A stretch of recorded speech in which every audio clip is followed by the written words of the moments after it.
o verso de número 13.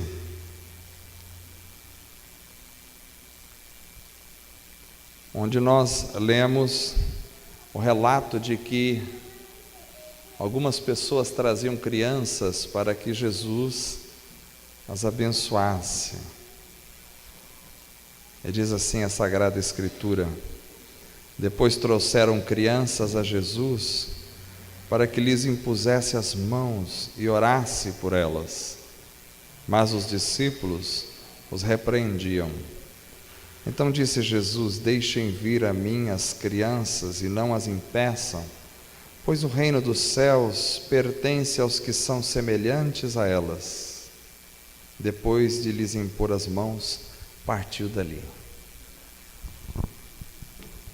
Essa prática da gente de trazer as crianças para a frente da igreja, para apresentar as crianças à comunidade, é muito importante, porque de alguma forma traz uma consciência de que nós temos o reino de Deus composto não somente de adultos, mas principalmente de crianças.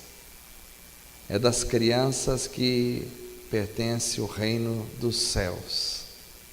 Então nós temos o privilégio de apresentar as crianças.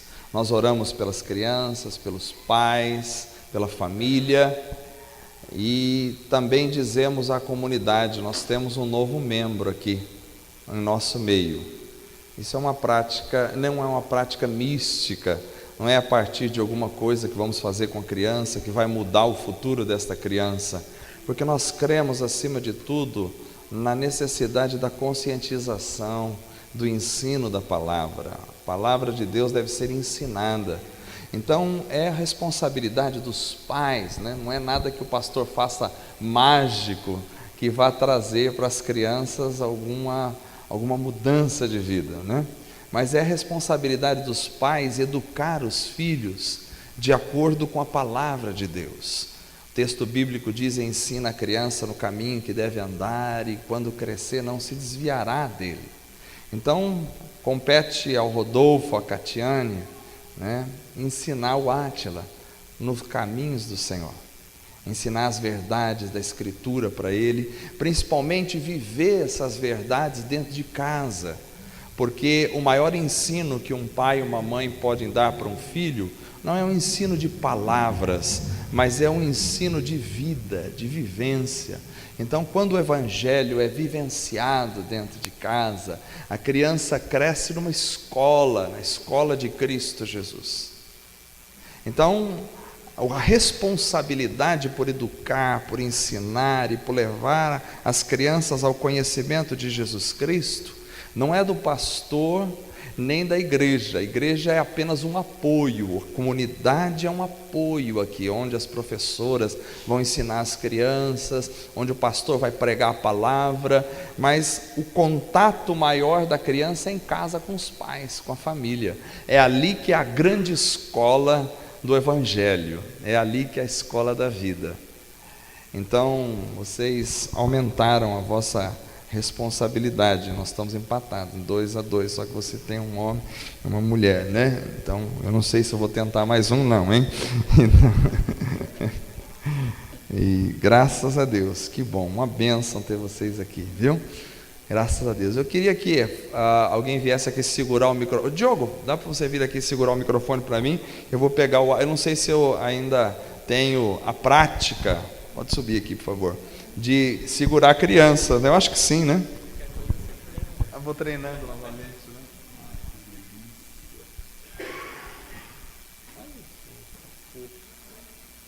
Pode pegar assim, né? Põe o microfone mais perto da minha boca, por favor. Isso.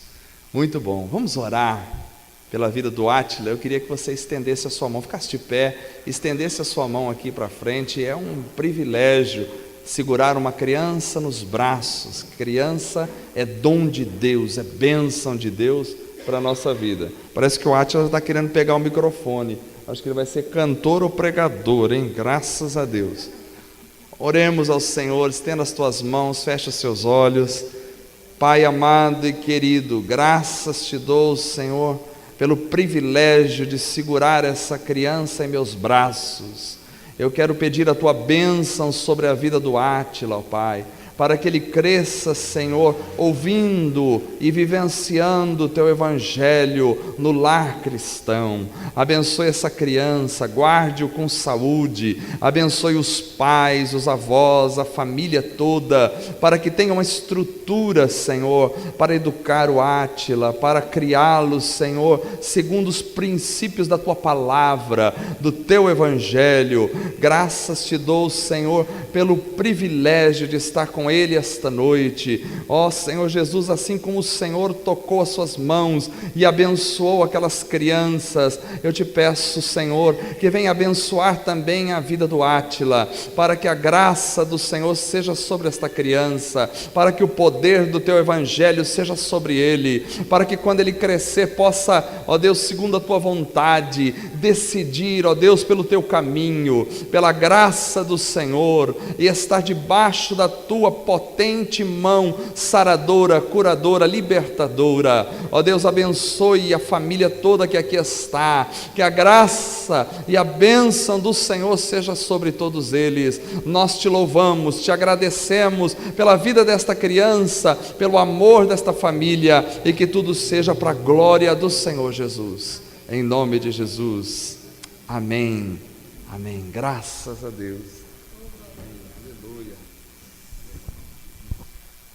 Bem, vamos dar uma salva de palmas a Jesus por essa criança abençoada.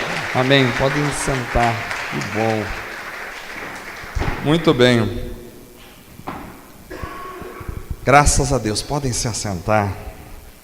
As crianças podem sair para o seu culto lá nos fundos. Eu me sinto privilegiado. Ontem eu estive fazendo a cerimônia de comemoração de 40 anos de casado, né, dos pais do Xandão, que está aqui, né? E para mim foi um privilégio também muito grande segurar aquelas alianças tão pesadas, né, de tanta responsabilidade, 40 anos de convivência. E isso é muito bom quando a gente tem o privilégio de estar junto com as crianças, porque a igreja é uma família e nós somos uma família. Então a gente participa da vida dos irmãos no momento do nascimento, a gente participa da vida dos irmãos nos momentos de alegria, de comemorações, mas a gente também participa da vida dos irmãos nos momentos fúnebres, de tristeza, de angústia da alma. Então, essa noite eu quero louvar a Deus por tudo que tem acontecido nessa comunidade. E eu quero orar pela Kelly que está ali, perdeu recentemente o pai, e orar também pelo Manuel, nosso irmão, que é lá de Álvares Machado, que essa semana perdeu a esposa, né? Uma dificuldade muito grande para ele também. Vamos orar para que o Senhor console e conforte os corações em Cristo Jesus. Mas antes eu quero ler a Sagrada Escritura com vocês em Mateus capítulo 7.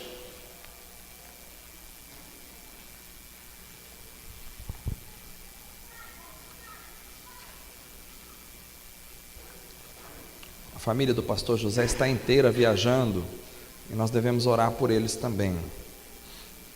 E os que não estão viajando estão cuidando do pastor José em casa. Mateus capítulo 7, verso 13. E nós vamos ler até o verso de número 23.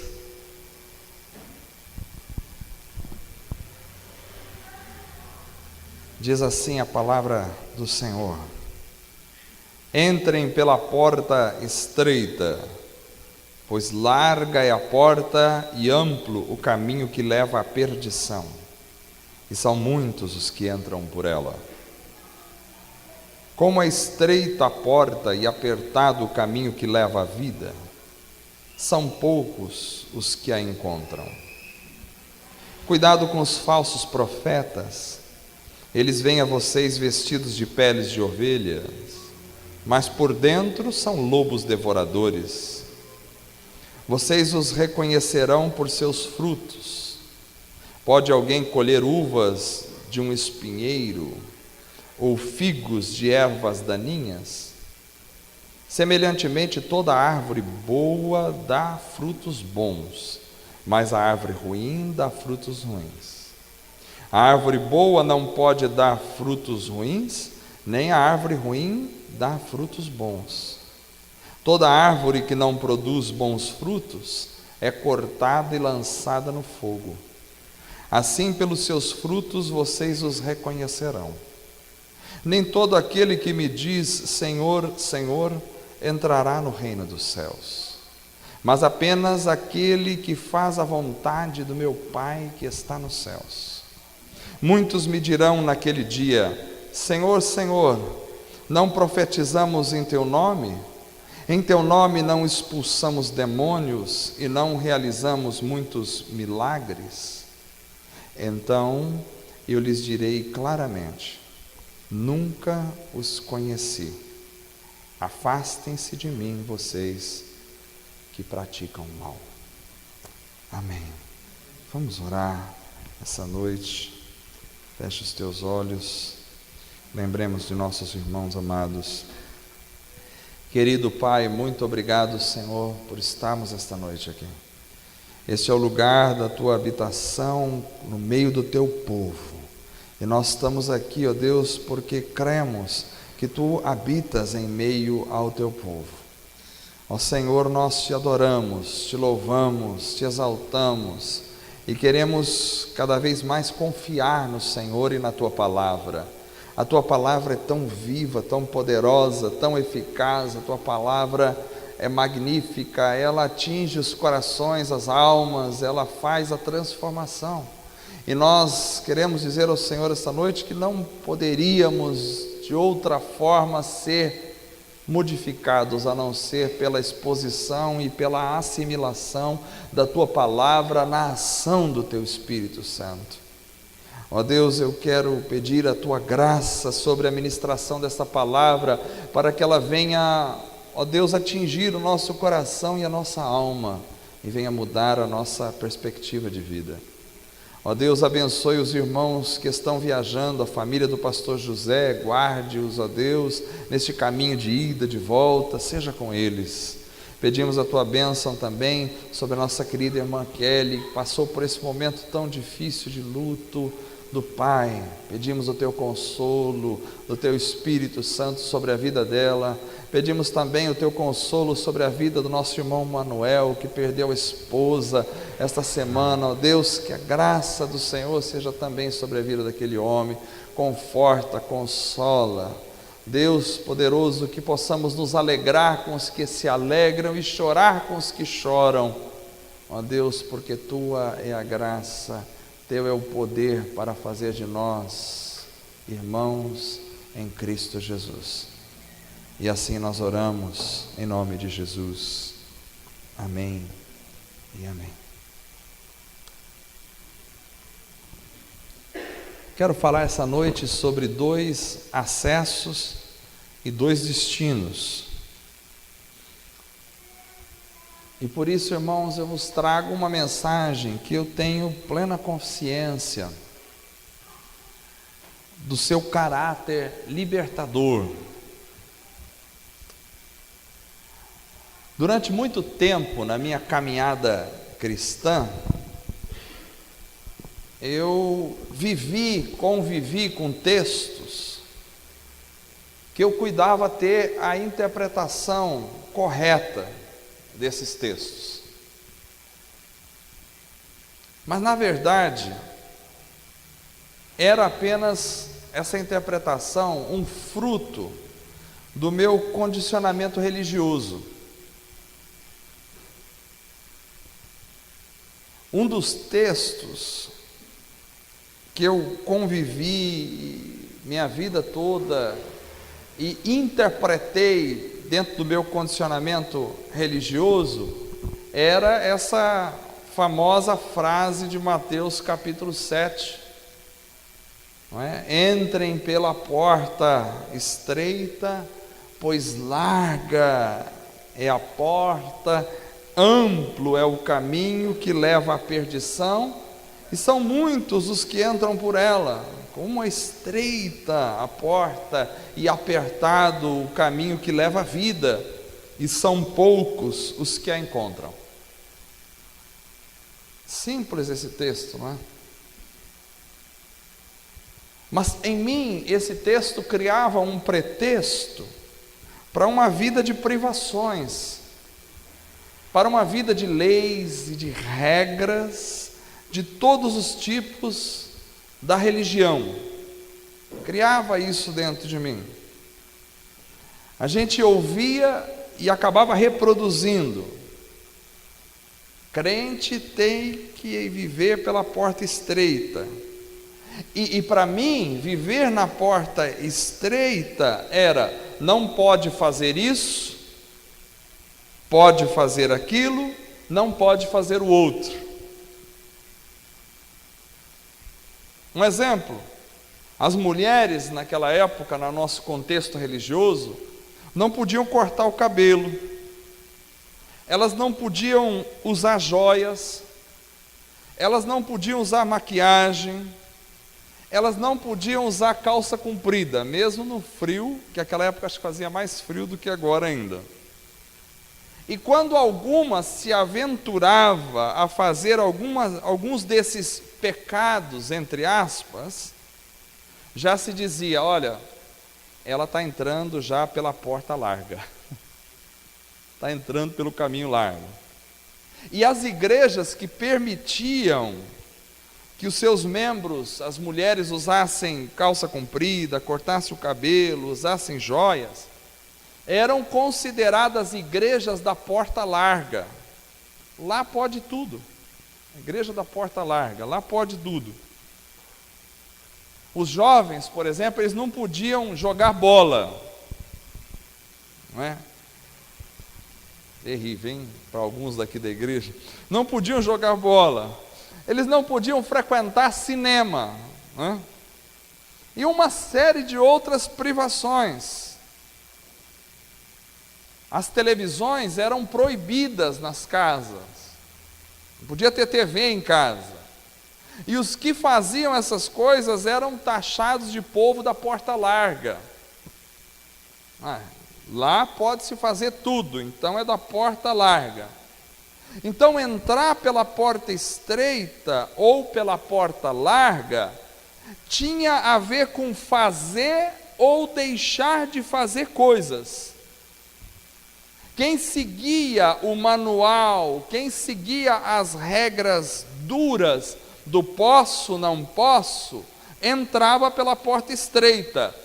Mas quem não seguia essas regras, estava na porta larga. A porta estreita conduzia à salvação e à vida, e a porta larga à perdição e ao inferno. Esse era nosso condicionamento religioso, do posso, não posso.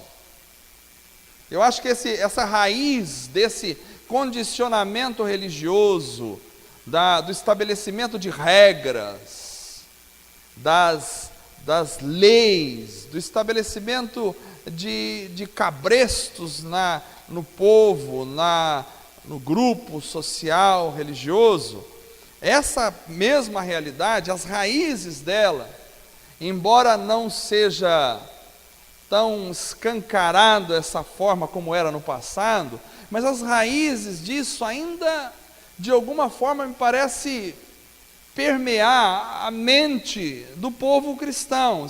Sempre estão me perguntando: é pecado isso ou não é pecado? Aquilo pode, aquilo não pode.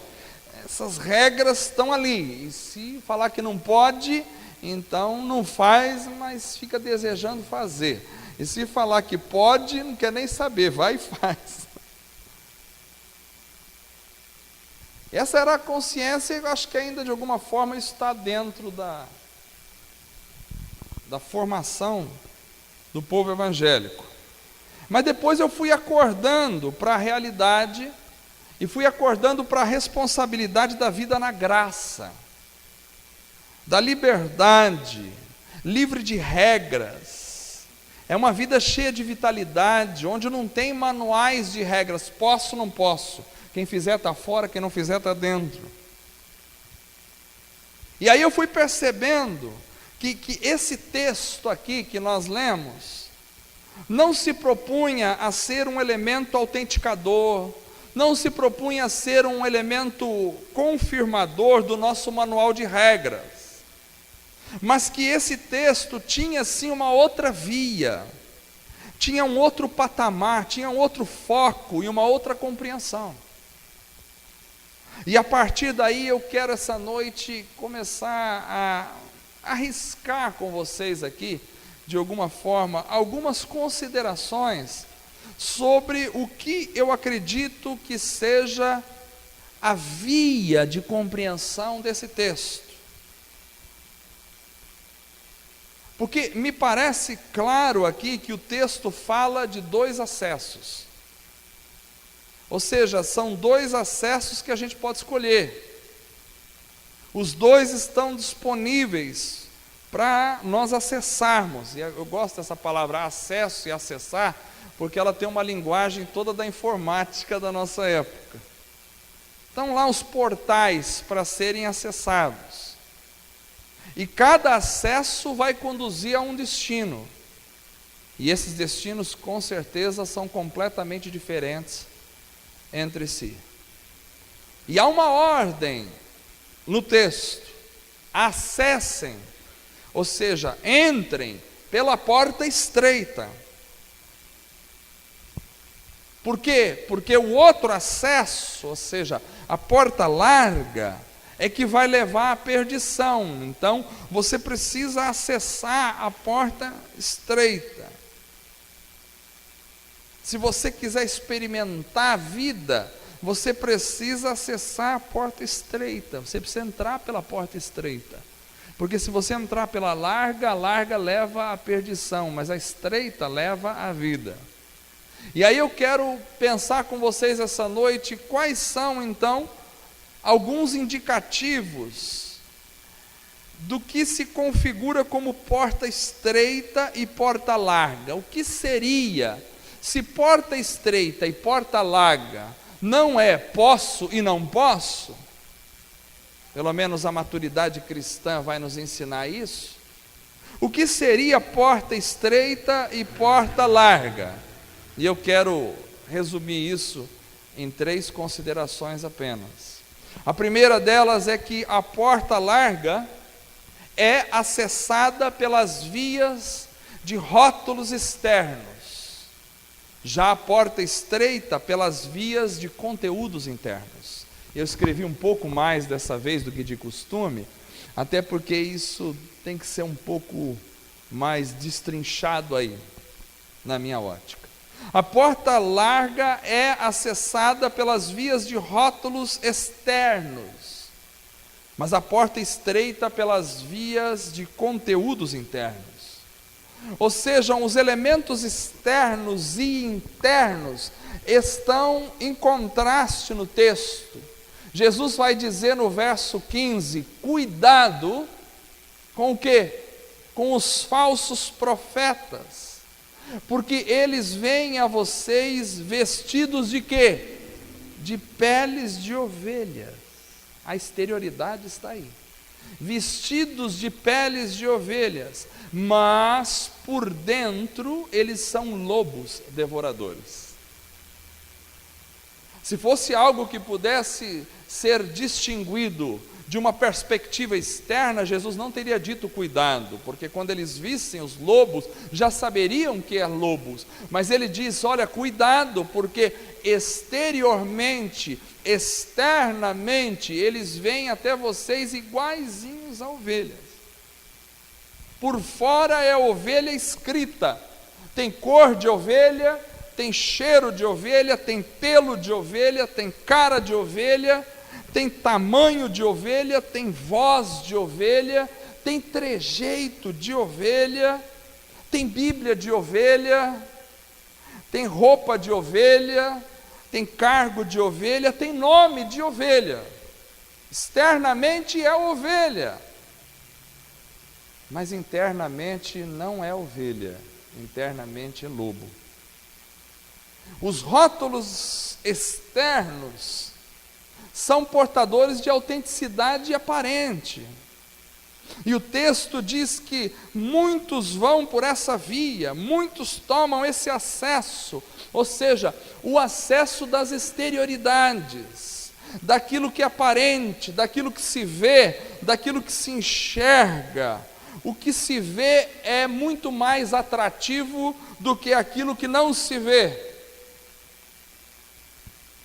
Exemplo, tem cara de pastor, tem jeito de pastor, tem gente seguindo, tem voz de pastor. O pastor faz uma voz meio assim. Tem voz de pastor, tem cargo de pastor.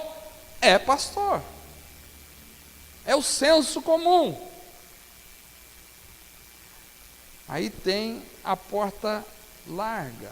Por quê? Porque é mais fácil e atrativo parecer ser do que ser realmente. Porque quem é nem sempre parece, obviamente, mas nem tudo que parece na realidade é. Então as exterioridades na porta larga acabam assumindo uma supremacia sobre as interioridades. E a gente às vezes acaba se refugiando no que aparenta, porque é mais fácil realmente aparentar do que ser. Eu me lembro daquela época que era muito fácil a gente ter um rótulo de cristão. Era só as mulheres deixar o cabelo despontado lá embaixo, usar saia num frio congelante, não usar nenhuma espécie de maquiagem, não usar brinco, não usar calça comprida, e todo mundo dizia, é crente, está na cara, é crente, né? O homem complicava um pouco mais no aspecto da roupa, mas descomplicava em outro, porque era só ele falar assim, não jogo futebol, detesto futebol, não é? Não bebo nada, estou ali e não uso shorts, mesmo no calor, uma calça bem comprida. Tinha alguns da igreja que até dormiam de calça comprida, não é? E aí pronto, é crente, está lá, é cristão. As exterioridades são muito mais fáceis de se viver, é muito mais fácil a exterioridade do que a interioridade. Agora, se eu e você queremos entrar pela porta estreita, nós não devemos nos deter nas aparências, porque a aparência, a exterioridade é conseguida na regra da religião. Agora, do faça não faça, né? Agora, a interioridade, a transformação existencial do ser é algo que nenhuma regra pode fazer, só o Espírito Santo de Deus. Então a vida de um cristão e a autenticidade de um cristão não está em hipótese alguma na guarda de regras, leis e mandamentos.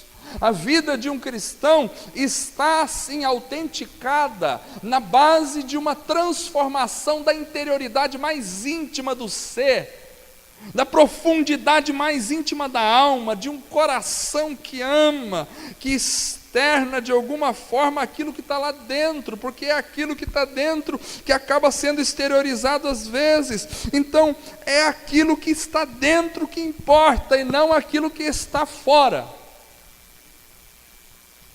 A porta larga vai pela via dos acessos da exterioridade, mas a porta estreita, ela não passa por essas vias. A porta estreita vai pelas vias dos acessos da interioridade de um coração que regra nenhuma, que pastor nenhum, que presbítero, que diácono, que igreja nenhuma pode impor sobre os outros, ou pode fazer na minha ou na sua vida. Ou é transformado interiormente pela ação do Espírito Santo, ou vai se transformar num religioso seguindo regras a vida inteira, mas vai nadar e morrer na praia, porque não vai conseguir chegar do outro lado, já que o lobo se veste de ovelha, por fora é ovelha, porque ele é adepto da religiosidade dessas aparências externas, mas na interioridade mais profunda continua sendo lobo, e não é a exterioridade que me identifica a ele, mas é a sua interioridade. Muito difícil. É pelo fruto que você vai conhecer a árvore, porque o fruto é o resumo de toda a realidade mais íntima e essencial de um ser. É pelo fruto, mas não é pela exterioridade dele que você vai conhecê-lo. Pegar o caminho largo, me parece ser aqui nesse conjunto do texto, optar pela exterioridade, que por si só pode não revelar nada do interior.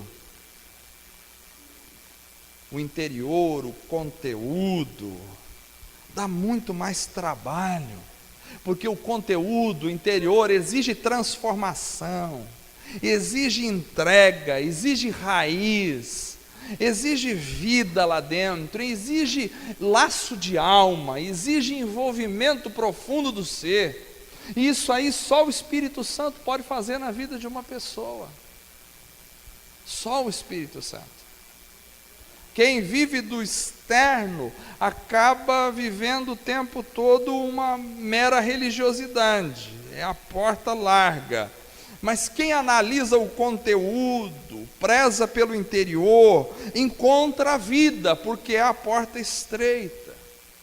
Mas aqui o texto me mostra que a grande massa e a maioria sempre vai pelo externo, sempre vai pelo que está de fora, o que aparenta, o que parece ser. É isso que ludibria, é isso que engana a massa do povo.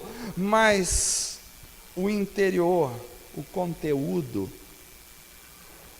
esse é o prêmio daqueles que prezam pelas interioridades. Então esse é um dos elementos que eu queria ressaltar essa noite.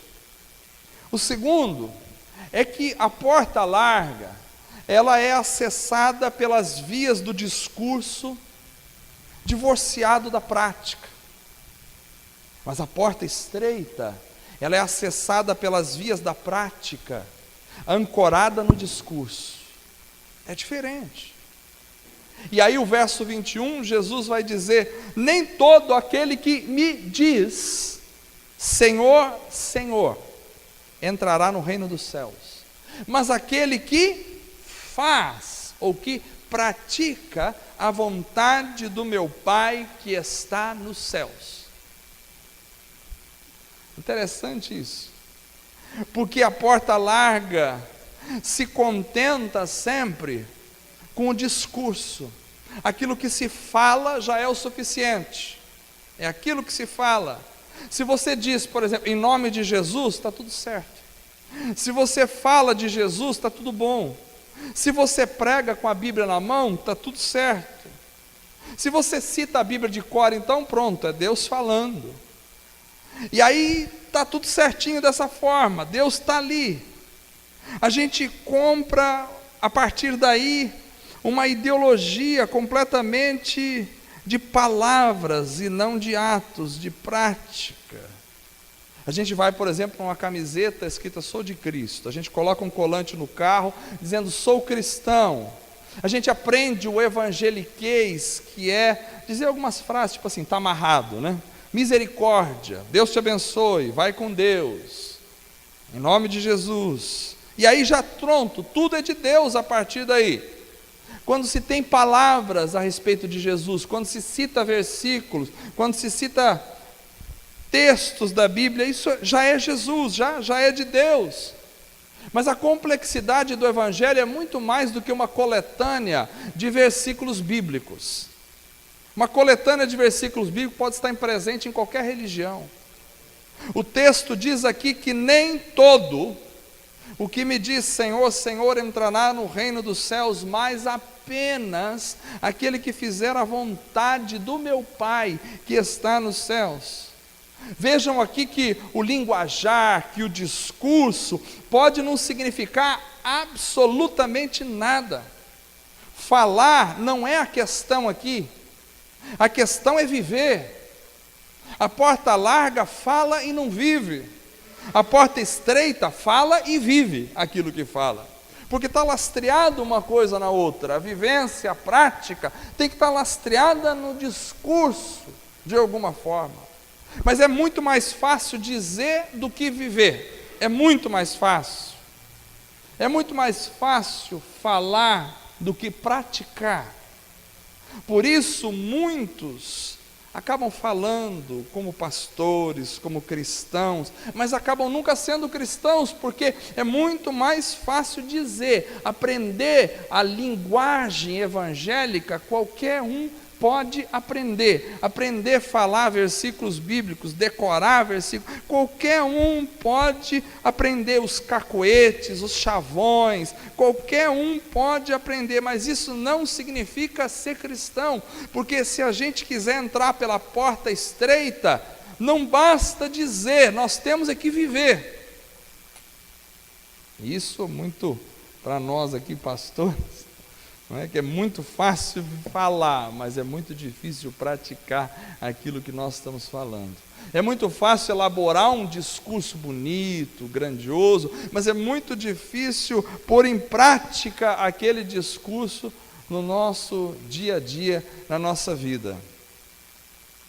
Mas o texto diz: nem todo aquele que sabe falar de mim, nem todo aquele que conhece a minha palavra que sai da boca, nem todo aquele que canta, que levanta as mãos ao céu, que faz uma oração bonita, poderosa, uma oração forte, nem todo aquele que fala e os outros ficam admirados, olha como é que você sabe de Bíblia, nem todo aquele que pronuncia esse discurso que me chama de Senhor, que fala de Jesus 24 horas, que fala misericórdia, glória a Deus, aleluia, graças a Deus, nem todo aquele que diz isso vai entrar no reino dos céus, mas é aquele que pratica, que vivencia esse discurso de Jesus o Senhor, esse discurso de Deus abençoe, aquele que vive no dia a dia. Então, a grande questão do Evangelho não é falar, é viver. Via de regra, quem fala muito pouco vive, mas a grande questão do Evangelho não é falar. O que a gente mais encontra às vezes são pessoas que estão falando de Jesus aos quatro ventos, aos quatro cantos, a toda hora. Isso aí qualquer um pode fazer, até um papagaio pode falar de Jesus se você ensinar ele algumas frases. Agora, vivenciar o Evangelho é o único elemento que vai autenticar-me como um cristão verdadeiro. Nosso desafio é sermos uma geração de praticantes e não de meros ouvintes. Ouvir um discurso todo domingo aqui à noite, toda terça-feira no grupo familiar, toda quinta-feira no grupo familiar, é maravilhoso. E é importante para a vida de cada um de nós. Mas pôr em prática esse discurso na segunda, na terça, na quarta, na quinta, na sexta, no sábado e no domingo, não é importante, é essencial. Porque isso significa entrar pela porta estreita. Ouvir um discurso e reproduzir esse discurso pode significar tão somente a porta larga. Mas colocar em prática esse discurso, não viver de apenas dizer Senhor, Senhor, mas praticar a vontade desse Senhor, isso significa a porta estreita. E é por isso que o texto diz que na porta larga muita gente entra por ele, na porta estreita poucos são os que encontram. Por quê? Porque muito mais pessoas estão dispostas a falar do que viver. Porque é muito mais fácil falar do que praticar. E aí eu venho para a última consideração dessa noite, para vocês saírem com isso na mente, no coração. É a de que a porta larga é acessada pelas vias da demonstração de poder, mas a porta estreita é acessada pelas vias da intimidade com Cristo. São duas coisas diferentes. A porta larga é acessada pelas vias da demonstração de poder. A porta estreita é acessada pelas vias da intimidade com Cristo. E é justamente o que parece dizer os versos 22 e 23. Porque Jesus vai dizer que muitos, e isso é extremamente complicador para nós, evangélicos do século 21, e com raízes no século 20, né? Porque Jesus vai dizer: muitos me dirão naquele dia: Senhor, Senhor, não profetizamos em teu nome, e em teu nome não expulsamos demônios, e não realizamos muitos, não são poucos, né? São muitos milagres em teu nome. E Jesus vai dizer claramente: nunca os conheci. Afastem-se de mim, vocês que praticam o mal. Vejam, irmãos, que a porta larga se satisfaz nas manifestações de demonstrações de poder. Profecia, imagina, profecia, uma manifestação de poder sobrenatural que acontece na vida da pessoa, em que ela traz uma mensagem de um conteúdo cheio de espiritualidade, ao mesmo tempo, às vezes, até de predição de alguma situação. Expulsão de demônios, imagina os demônios sendo expulsos, ou seja, exercer uma autoridade sobre os demônios em nome de Jesus, está acontecendo ali. E Jesus não rebate aquilo dizendo que aqueles negócios não eram verdadeiros, não rebate de forma alguma. E eles dizem ainda: milagres e curas eles fizeram em nome de Jesus.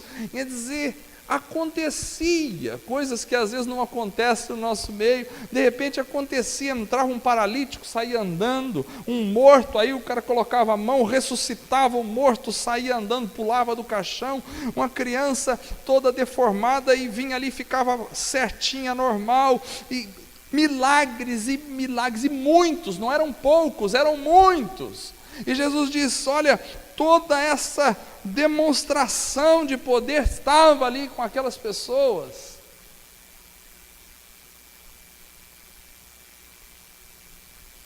Eu fico imaginando, será que a gente não acharia com certeza que se houvesse uma manifestação dessa no nosso meio, Deus está aqui, não é possível? O pastor Everson colocou a mão sobre uma pessoa, ela ressuscitou, estava morta ali, ressuscitou imediatamente. Olha, veio um tetraplégico aqui para a igreja numa cama, o pastor colocou a mão, ele saiu pulando e andando. Olha, tinha 5 endemoniados que caíram no culto e os demônios foram expulsos. Deus está aqui, não é possível. Deus está no meio de vocês, é Deus, é a obra de Deus. Deus está autenticando, Deus está aprovando. O homem de Deus, grande homem de Deus, chega ao ponto, né? Grande homem de Deus, grande servo, esse aí. E aí o pastor Elcio fica famosíssimo e tal. Aí chega lá em cima, vai embora. Para onde? Para o caldeirão. Espera aí, mas eu fiz tanta coisa em teu nome, eu arrebentei, a coisa aconteceu. E assim: apartai-vos de mim, eu nem te conheço, nem te conheço.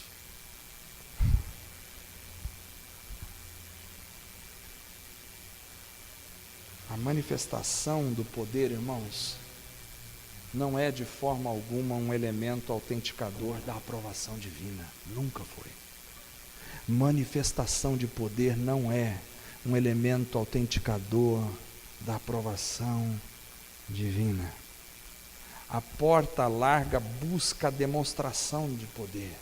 Olha, aconteceu isso, Deus só pode estar aprovando o negócio, a coisa está acontecendo. E nessa os pastores acabam sendo magos, degladiadores, estão degladiando uns com os outros, quem tem mais poder, quem manifesta mais. Aí um se transforma em anjo, o outro faz voar gente no meio do público, e o povo vai correndo atrás do milagre o tempo todo, como se aquilo fosse uma autenticação de que Deus está ali.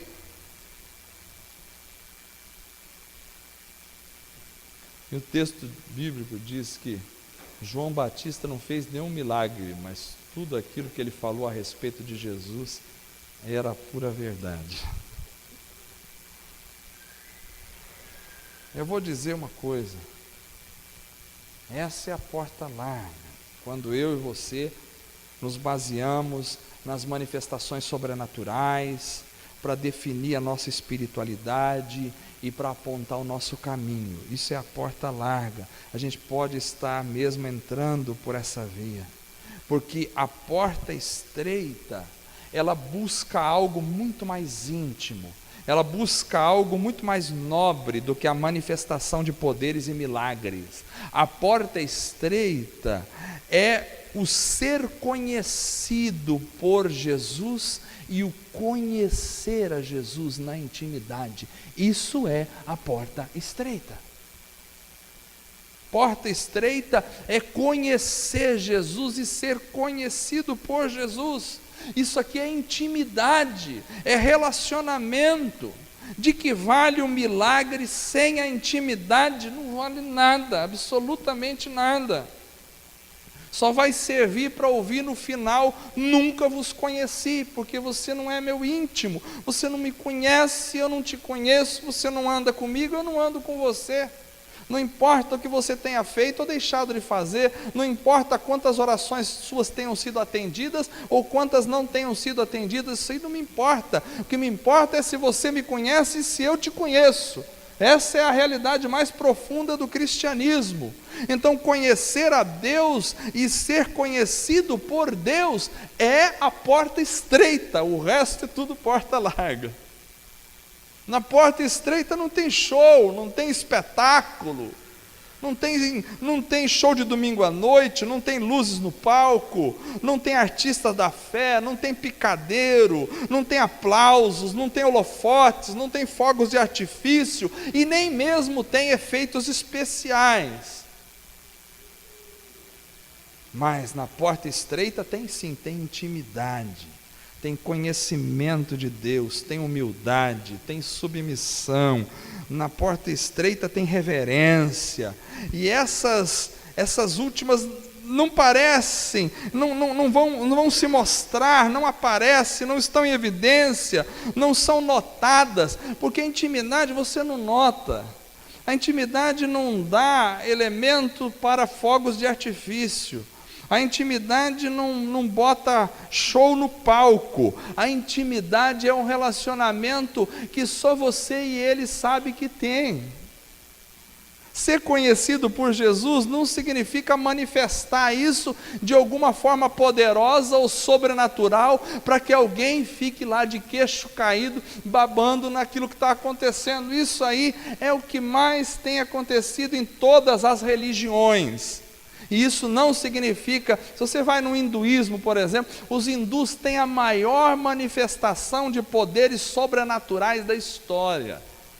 Os caras cortam o braço sem sangrar, os caras se transformam em coruja para todo quanto é lado, eles fazem manifestações de sobrenaturalidade e eles arregimentam milhares de seguidores por causa dessas manifestações de sobrenaturalidade. O budismo então tem enormes manifestações de energias transcendentais e sobrenaturalidades que acontecem a todo momento, em todos os cantos. O catolicismo tem, o cristianismo tem, o protestantismo e todos os outros ismos têm manifestações de sobrenaturalidade, de fogos de artifício, de poderes, mas não é isso que identifica alguém que entrou pela porta estreita. O que identifica quem entrou pela porta estreita é uma vida de intimidade com o Senhor Jesus, onde eu me submeto a Ele, dobro o meu joelho, coloco a minha cabeça debaixo do pé dele, digo: Senhor, Tu mandas e eu obedeço, eu Te amo, eu quero viver com o Senhor, não importa o que eu tenha, o que eu não tenha, o que eu faça, o que eu deixo de fazer, tudo aquilo que é exterioridade já não me importa mais, o que eu quero é ser conhecido pelo Senhor e conhecer o Senhor. Isso é a porta estreita, é aí que está a porta estreita. Então, porta estreita e porta larga não tem nada com posso ou não posso. Tem a ver com realidade de transformações da intimidade de um ser, da interioridade de um coração, da prática de uma vida que está lastreada num discurso que sai do fundo da alma. Isso é porta estreita. Então, eu vos convido essa noite a gente ter esses acessos na nossa espiritualidade, na nossa vida diária. Eu vos convido a entrar pela porta estreita, que é a dos conteúdos internos do ser, que é muito menos, com certeza, muito menos atrativa do que os rótulos externos, do que os títulos e as divisas externas da espiritualidade. É muito menos atrativo, porque está lá dentro que ninguém enxerga, porque ninguém vê. Mas essa é a nossa busca maior, é por realidades internas, porque na exterioridade até o lobo se passa por ovelha, mas na interioridade quem é lobo, quem é ovelha e não tem boca para ninguém.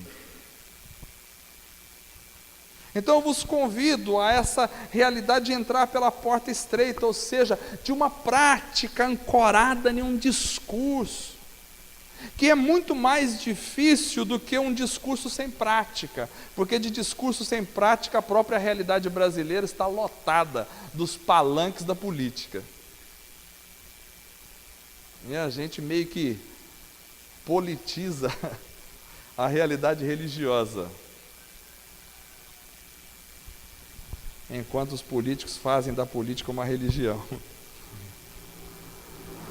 Eu te convido para entrar pela porta estreita, que é a porta da intimidade, do estar aos pés de Cristo, do molhar os pés de Cristo com as lágrimas, de uma alma que se encontra quebrantada, que é muito menos imponente do que demonstrações de poder, porque as demonstrações de poder estão aí, e eu acho que o próprio diabo é o cara que mais instiga essa coisa, porque ele já falou para Jesus: olha aqui, se tu te lançares daqui abaixo, vai acontecer um show, um espetáculo, a Rede Globo vai te pegar no ar, filmando assim, e todo mundo vai saber que você é Deus. E Jesus falou: sai para lá, eu não tenho nada a ver com isso.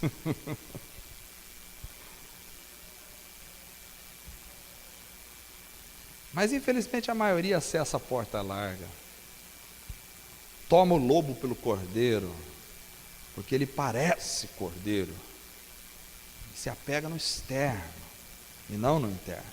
A maioria vai atrás do discurso e se convence por ele e não pela prática, não interessa a prática. A maioria prefere a demonstração de poder do que a intimidade. Mas a nossa proposta, irmãos, a nossa proposta aqui deve ser o zelo pelo interior. Irmãos, escutem o que eu estou falando para vocês.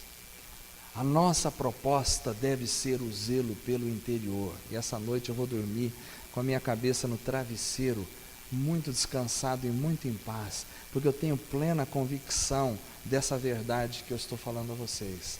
A nossa proposta deve ser o zelo pelo interior de um ser.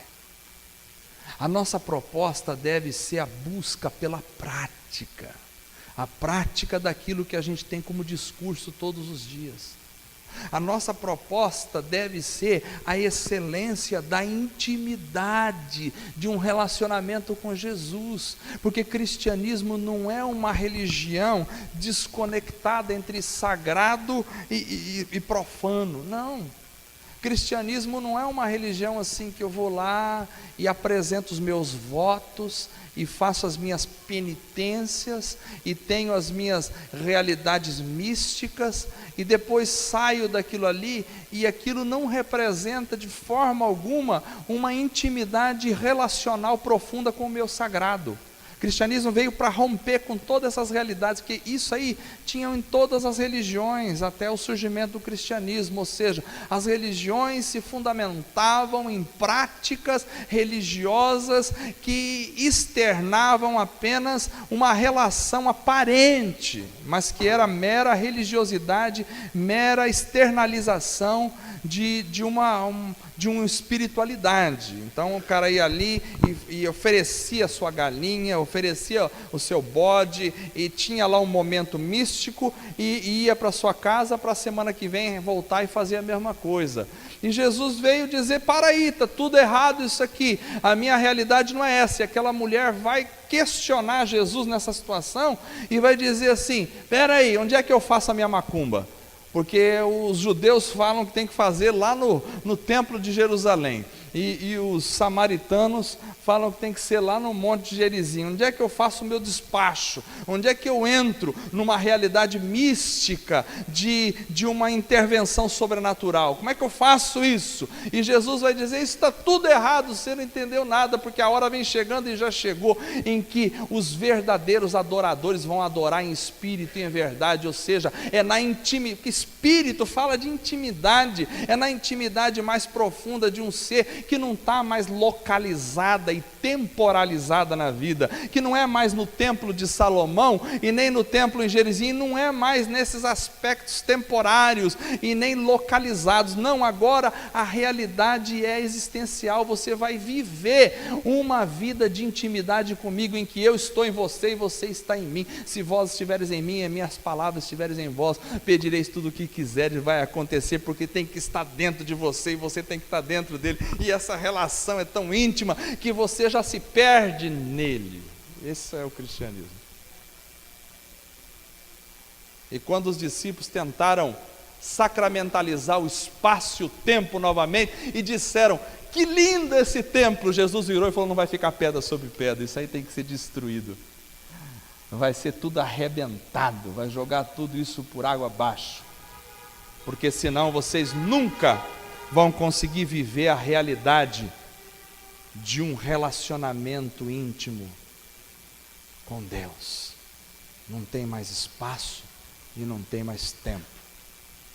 E graças a Deus o general Tito, no ano 70 depois de Cristo, invadiu Jerusalém e jogou o templo abaixo. E os irmãos entenderam que adoração não é mais na igreja no domingo à noite.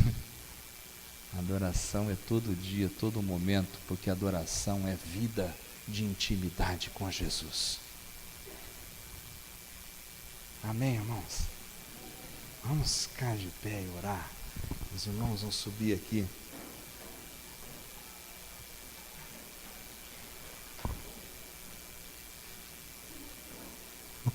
Eu fico impressionado com essa revelação de Jesus, que me chama para uma vida de intimidade com Ele. Não adianta, irmãos, a gente pensar em Jesus como aquele que está lá e que um dia a gente vai chegar lá no céu, a gente vai se dobrar diante dele.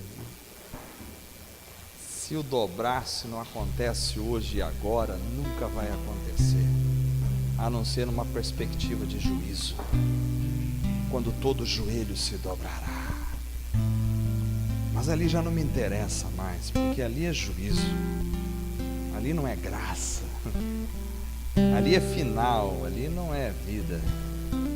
A vida começa muito antes, a vida começa a não dobrar hoje, não se entregar hoje. Meu apelo essa noite, e eu não faço apelos, porque eu tenho esse negócio do apelo, às vezes a gente limita a mensagem, né? Você estava conversando antes com o Jandão, a gente às vezes constrói a mensagem para o momento do apelo, que é os 5 minutos no final do culto. Então o cara acha que é aquilo ali que vai fazer a diferença. Eu não faço isso aí não. Eu acho que o apelo é a mensagem toda, é a tua alma recebendo a palavra e interiorizando ela dentro do teu coração e vivendo, porque se não for assim, 5 minutos que você vem aqui à frente não muda nada. Então o meu apelo essa noite é que você se entregue a essa porta estreita, e que você acesse no portal da tua espiritualidade, que você toque a tela do seu computador, uma impressão digital profunda da sua alma, clicando na porta estreita. Ela é bem pequena, ela está no canto esquerdo inferior, ninguém nota. Talvez até você tenha que passar o mouse em cima para ela surgir, porque o resto, o portal enorme que se aparece na tela do teu computador, é tudo porta larga. E todo mundo está acessando. Quando você vê milhões e bilhões de acessos, é porque todo mundo está entrando ali. Mas alguns tocam na intimidade do canto esquerdo, inferior, imperceptível. E ali são transformados. Cristianismo é transformação de vida. Fecha os teus olhos. Querido Pai, essa noite falei a tua palavra. Espero ter sido fiel à tua interpretação. Trabalha no coração do teu povo, transforma a alma e a vida, que as pessoas possam acessar, Senhor, esta noite, essa porta estreita no canto inferior da tela das suas vidas, porque é a única que conduz à vida, é a única que leva à salvação. É uma vida de intimidade com o Senhor, é uma vida de prática da tua vontade, é uma vida de interioridades e de não exterioridades. Trabalha no coração dessa igreja. Cada pessoa essa noite individual, só o Senhor tem esses acessos ao coração do teu povo. E por mais que eu fale aqui, ou por mais gestos que saiam da minha pessoa, jamais poderão atingir as pessoas na intimidade do coração. Só o teu Espírito, só a tua palavra move, muda, molda, toca, transforma, remexe, quebra, constrói de novo. Em nome de Jesus. Amém. Vamos cantar.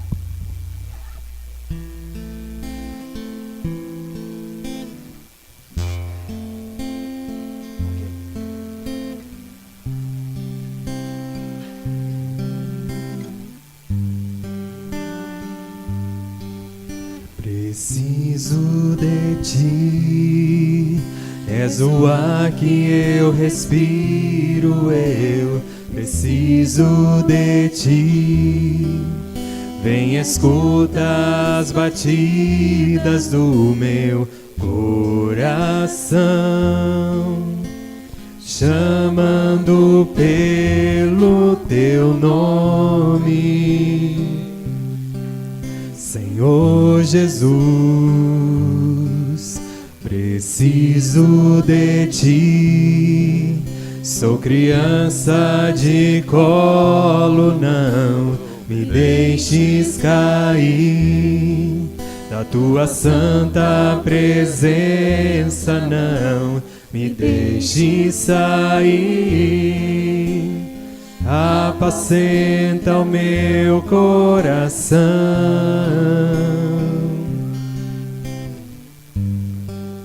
como o Pai se deleita nos seus filhos. Tu me amas, Senhor, tu me amas, e a-me mansamente. As águas que curam, que restauram, águas tranquilas que descem do trono, águas tranquilas que fluem dos teus rios. Preciso de ti. Preciso de ti, és o ar que eu respiro, eu preciso de ti. Vem, escuta as batidas do meu coração, chamando pelo teu nome. Senhor Jesus, preciso de ti. Sou criança de colo, não me deixes cair. Da tua santa presença, não me deixes sair. Apacenta o meu coração,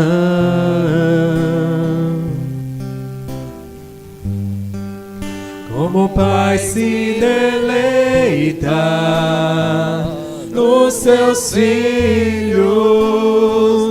Tu me amas, Senhor. Senhor, tu me amas, guia-me mansamente às águas que curam, que restauram, águas tranquilas que descem do trono, águas tranquilas que fluem dos teus rios. Jesus, Jesus, Jesus, Jesus, Jesus. Deliciosa essa música, né? Que todos nós possamos mergulhar nessas águas tranquilas. Irmãos, nós estamos tendo as reuniões no meio da semana e é importante que a igreja participe, compre essa ideia. Alguns irmãos faltaram hoje, mas os que estão aqui, vocês devem estar reunidos no meio